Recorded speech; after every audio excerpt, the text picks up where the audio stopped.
আসলে কি আমাদের সবার মধ্যে একটা প্রাণ পাখি আছে, আর এই পাখিটার সময় হলে সে ঠিকই একদিন উড়ে চলে যাবে।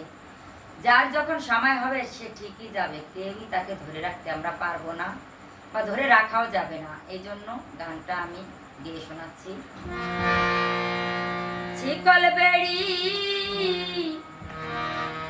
দিলে কি আর কাউরে বান্ধা রাখা যায়? অমন শিকল বেড়ি দিলে কি আর কাউরে বান্ধা রাখা যায়? যদি থাকিতে না যায়, কি লাভ হইল শিকল বেড়ি দিয়া পাখির পায়? আমার মনে ভোলা পাখি